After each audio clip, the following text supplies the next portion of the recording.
One of the things that I wanted to talk to you about is the JFK files.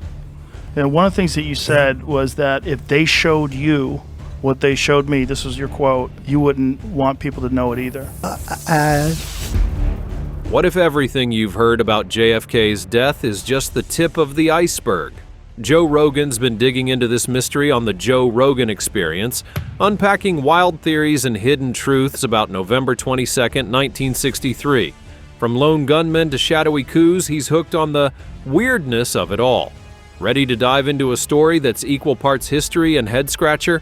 Let's explore what Rogan and the evidence really say. JFK's final day. Picture this. It's a sunny Friday in Dallas, November 22, 1963. John F. Kennedy, the 35th president, is cruising through Dealey Plaza in an open-top Lincoln Continental. Next to him is Jackie Kennedy, radiant in pink, waving to the crowd. Texas Governor John Connally sits up front with his wife Nellie. It's a classic American scene until 12:30 p.m. hits. Shots rip through the air, chaos erupts, Kennedy slumps, clutching his throat, and then, bam, a bullet smashes into his head, blood and panic everywhere. Within minutes, he's gone, pronounced dead at Parkland Hospital. The Zapruder film, a shaky 26-second home video shot by Abraham Zapruder, captures it all. You've probably seen it, the motorcade rolling, Kennedy waving, then that sickening moment when his head jerks back and to the left. It's raw, unfiltered, a snapshot of history that still haunts us. Witnesses scream, Secret Service agents scramble, and the crowd scatters. 2 days later, the supposed shooter Lee Harvey Oswald gets gunned down by Jack Ruby on live TV. Talk about a plot twist. Did Ruby just tie up a loose end? Rogan's obsessed with this footage. On his podcast, he's replayed that headshot moment over and over, saying, "It doesn't look right, man. That's not from behind." He's no ballistics expert, but he's got a point. Why does Kennedy's head snap like that? Was it really just one guy up in a window? The day itself feels like a movie gone wrong, a young charismatic president cut down at 46, leaving a nation stunned. And the weirdness? Oswald's dead before he can talk, Ruby's got mob ties, and the whole thing smells off. Dallas wasn't just a random stop either. Kennedy was there to patch up political rifts in Texas ahead of the 1964 election. He'd survived the Cuban Missile Crisis, stared down the Soviets, and was pushing for civil rights. Big moves that pissed off plenty of people. Was this trip his last stand? Rogan thinks it's too neat, too convenient. He's not alone. Millions still wonder what really went down that day, and the Zapruder film keeps the questions alive. It's not just a death, it's the spark that lit 1,000 conspiracy theories. The official story unraveled. So, what's the official version? The Warren Commission, set up by Lyndon B. Johnson in 1964, laid it out. Lee Harvey Oswald, a lone nut with a cheap rifle, fired 3 shots from the 6th floor of the Texas School Book Depository. One missed, one hit Kennedy's neck, and somehow zigzagged through Connally too, the infamous magic bullet. And the third blew Kennedy's head open. Case closed, right? Not so fast. The commission interviewed 552 people, churned out a 26-volume report, and stuck to their guns. Oswald acted alone. No conspiracy, no second shooter, just a 24-year-old ex-Marine with a grudge. But here's where it gets shaky. That magic bullet theory, cooked up by staffer Arlen Specter, says one pristine bullet, Exhibit 399, caused 7 wounds across 2 guys and came out looking like it barely broke a sweat. Rogan's laughed at this on JRE. It's like the bullet went on a field trip through their bodies and then posed for a photo. Even non-conspiracy folks squint at that one. It's a stretch, physically and logically. Then there's Oswald's rifle, a Mannlicher Carcano he bought for $19.95 through a mail-order catalog. Experts say it's a clunky piece of junk, yet he supposedly nailed 2 out of 3 shots in under 6 seconds through a scope from 265 feet away with tree branches in the way. Ever tried hitting a moving target that fast with a bargain bin gun? Rogan's called it superhuman, and he's not wrong to wonder. Oswald wasn't exactly a sharpshooter prodigy. Witnesses mess it up more. Dozens in Dealey Plaza swore they heard shots from the grassy knoll, not just the depository. Some saw smoke, others claimed they saw figures there. The Warren Commission brushed it off, but the 1979 House Select Committee on Assassinations, HSCA, didn't. They said JFK's death was probably a conspiracy based on acoustic evidence hinting at a fourth shot. Rogan's brought this up with guests like Oliver Stone, asking, "How do you ignore that many people saying something else happened?" And the timeline's nuts. Oswald's arrested within 90 minutes, caught at a theater after allegedly killing a cop, J.D. Tippit. 2 days later, Ruby, a nightclub owner with sketchy mob connections, shoots him dead in front of cameras. Rogan's take? It's too perfect. The guy who knows everything gets silenced before he can spill. The official story hinges on Oswald being a lone wolf, but the cracks, ballistics, witnesses, timing keep widening. No wonder Rogan and half of America can't buy it wholesale. Joe Rogan's first dive with Alex Jones. Jump to February 2017, JRE number 911. Joe Rogan's got Alex Jones and Eddie Bravo in the studio, and it's a wild ride. Jones, the loudmouth conspiracy king, dives headfirst into JFK's death, yelling about CIA plots and shadow governments. He's got Rogan and Bravo leaning in, half amused, half curious. This is where Rogan first really hashes out the assassination on air, and it's a mess of energy and ideas. Jones lays it on thick. The CIA whacked Kennedy because he threatened their power after the Bay of Pigs flop in 1961. Kennedy-fired CIA Director Allen Dulles wanted to splinter the agency, and Jones claims they hit back hard.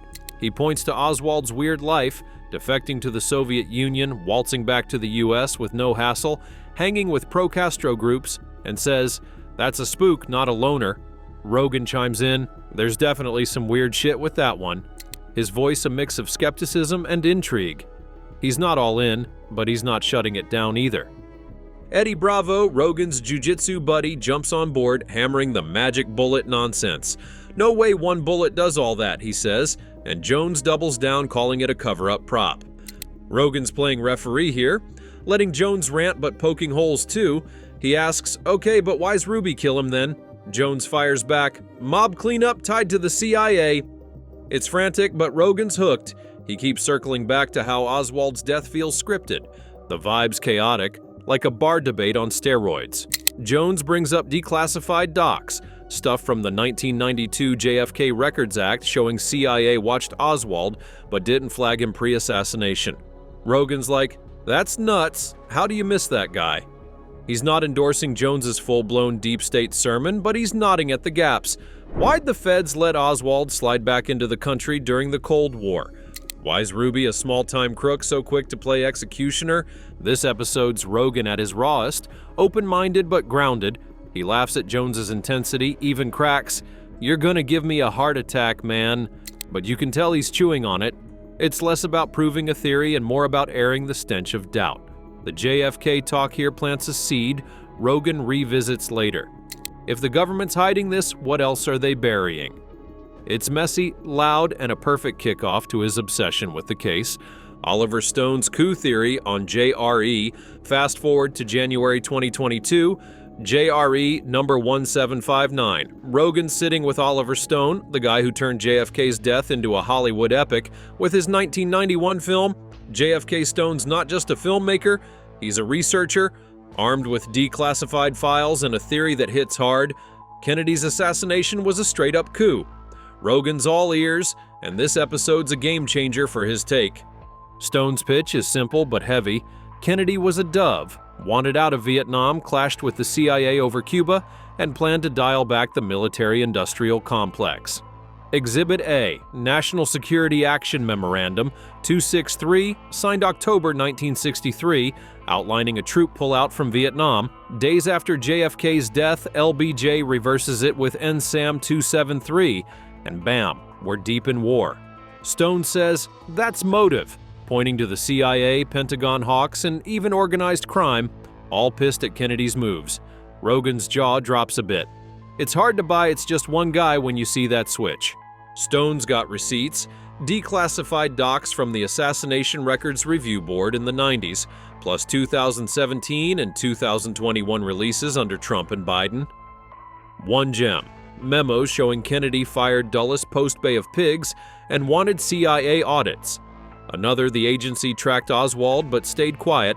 Stone ties it to the grassy knoll, HSCA's acoustic proof of a possible fourth shot, and says, "This wasn't random, it was planned." Rogan's hooked, muttering, "It's too convenient, right?" Peace guy dies, war ramps up. Rogan digs Stone's angle because it's less unhinged than Jones's. Stone's calm, methodical, leaning on evidence like the Zapruder film's headshot physics. Kennedy's back and to the left motion screaming frontal shot. Rogan's like, "Yeah, I've seen that clip a million times. It doesn't add up." Stone nods, suggesting a team effort. CIA logistics, mob muscle, military green light.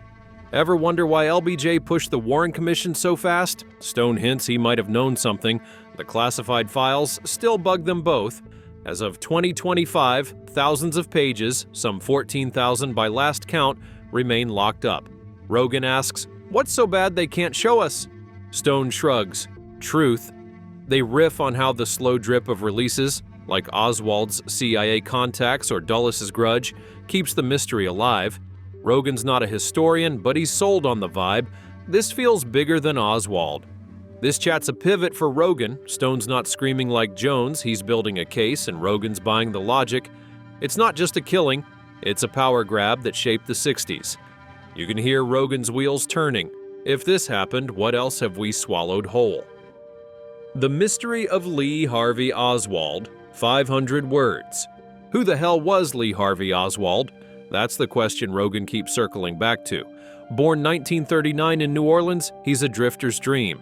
Joins the Marines, defects to the Soviet Union in '59, comes back in '62 with a Russian wife, and ends up in Dallas with a $20 rifle. Rogan's like, "This guy's a walking red flag. How's he the lone wolf?"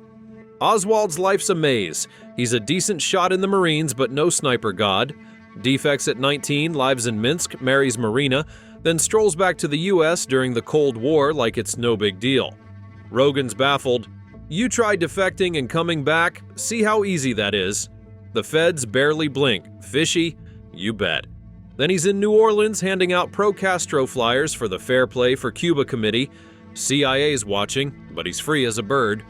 By '63, he's in Dallas, working at the book depository, perfect spot overlooking Kennedy's route. November 22nd hits, shots fire, and he's nabbed fast, accused of killing JFK and cop J.D. Tippit. 2 days later, Ruby blasts him on TV. Rogan's take, he's too convenient, man. Knows too much, says too little, then he's gone. The weird gets weirder. Oswald's linked to George de Mohrenschildt, a CIA-connected oilman who befriends him in '62. Declassified files show the agency knew Oswald met anti-Castro Cubans too. Double agent vibes. Rogan's guests, like Jones, scream patsy. Stone's calmer but agrees he's a tool, not the brain. Rogan wonders, was he set up to take the fall? His rifle's another head-scratcher. That Mannlicher Carcano's a bolt-action relic, tough to fire 3 times in 6 seconds, especially with obstacles. Rogan's shotguns, he knows it's a tall order. Add Oswald's pre-JFK antics, allegedly shooting at General Edwin Walker in April '63, and you've got a guy who's either a genius or a puppet. Rogan leans puppet, too many strings on this dude. Oswald's the enigma that keeps the JFK story spinning, lone nut or perfect scapegoat. Declassified files. What's still hidden? Here's a kicker, it's 2025 and we still don't have all the JFK files. Rogan's ranted about this plenty, like in JRE number 1913 with Brian Redban in 2022, where he said they're hiding something big or why hold back? He's right to ask. The 1992 JFK Records Act promised transparency, but thousands of pages, 14,000-ish by last count, stay classified. What gives? The drip started in the 1990s with the Assassination Records Review Board. We got nuggets. Kennedy wanted CIA audits, fired Dulles, pushed peace with Khrushchev post-missile crisis. Then 2017, Trump releases 2,800 documents, Oswald's CIA tale, mob chatter, but holds back more citing national security. Biden drops another batch in 2021, 1,500 pages hinting at agency friction. Rogan's take with Stone, every release makes it look worse. One file from '63 shows CIA knew Oswald met a Soviet embassy guy in Mexico City weeks before Dallas. Didn't raise the alarm. Why? Another doc. Kennedy's NSAM 263 pulling Vietnam troops, shredded by LBJ's reversal. Rogan's like, "That's a smoking gun right there. Peace dies with him." Stone nods. Those files fuel his coup theory hard. But the lock stuff, that's the tease. Estimates say 3% of the total, hundreds of thousands of pages, still sit in vaults. Rogan's asked Mike Baker, ex-CIA, on JRE number 1001, "What's so bad they can't show us?" Baker dodged, but the question lingers. Are there hit orders, names, tapes? Rogan speculates, if it's mundane, release it. If not, well. He trails off, letting you fill the blank. The slow leak keeps the fire burning. Each drop, like Oswald as a Russian asset in 2022 files, adds heat. Rogan ties it to trust. This is why we don't buy what they sell anymore. Ever wonder what's in those last pages? Could be the key or just more smoke. Either way, Rogan's betting it's not nothing. The grassy knoll and multiple shooters. The grassy knoll, Dealey Plaza's little hill, might be the juiciest piece of the JFK puzzle. Witnesses swore shots came from there, not just Oswald's perch. Smoke, flashes, figures. People saw stuff. Rogan's all over it. If even one person's right, the whole story collapses. He's not wrong, it's the conspiracy's beating heart. On November 22nd, folks like Gene Hill and S.M. Holland reported bangs from the knoll. Hill saw a man shooting, Holland spotted smoke. The Warren Commission said, not just echoes or imagination. But the 1979 HSCA dropped a bomb. Acoustic tests showed a 95% chance of a fourth shot from there. Rogan's brought this up with Stone. Science says another gun. How do you ignore that? The Zapruder film backs it too. Kennedy's head snaps back and to the left. A frontal hit? Rogan's replayed it endlessly. That's not a rear shot, man. Ballistics geeks argue a second shooter fits, say a pro on the knoll sinking with Oswald. Theories pin it on CIA snipers, mob triggermen, even rogue Secret Service. Rogan doesn't pick, just muses. Multiple guys make sense. What's wilder? The Badgeman photo, a blurry 83 blow-up of a knoll shot, showing a figure in uniform maybe firing. It's grainy as hell, but Rogan's chuckled, if that's real, game over. No hard proof, but it's catnip for doubters. The knoll's the X factor. Was it one nut or a team? Rogan's bet, too many clues point to more. Rogan's big picture. Take 500 words. Rogan's not just about JFK details, he sees it bigger. On JRE, he calls it the moment trust died. Think about it, a young president gets smoked, the story's shaky, and Vietnam explodes right after. Rogan's riffed on this with Dan Carlin in number 1396. It's when we stopped buying the fairy tale. He's on to something. Polls show faith in government. Tanked post-1963. He ties it to power. With Stone, he's like, who wins when Kennedy's gone? LBJ ramps up war. CIA gets free rein. Military budgets soar. Rogan's no economist, but he smells a rat. It's too perfect for the Hawks. He's mused with RFK Jr. in 1999, Kennedy's nephew, about family whispers of CIA hits. If they'd do it then, why not now? Rogan asks. He's hooked on the human side too. JFK's charisma, war hero, missile crisis cool, makes the loss sting. Rogan said, imagine him today, Twitter would explode. He contrasts it with modern leaders, half joking, we went from Camelot to clowns. But it's the aftermath that gets him. Watergate, CIA scandals, all feel like JFK's echo. Rogan's not solving it, he's stirring the pot. He's chatted with comics like Bill Burr, scientists like Neil Tyson, always circling back, if they lied then, what's off now? It's less conspiracy and more vibe. Government's got dirty hands. You ever wonder how one death flips so much? Rogan does, and he's taking us along. So where's that leave us? Rogan's peeled back JFK's death on JRE, from Jones's CIA rants to Stone's coup bombshells, and it's still a maze. Files hide, Oswald haunts, and the grassy knoll whispers. He's not got answers, just killer questions that keep you up. Was it a lone nut or a power grab that reshaped America? Dig into those episodes. The truth's lurking somewhere. Rogan's hooked, aren't you?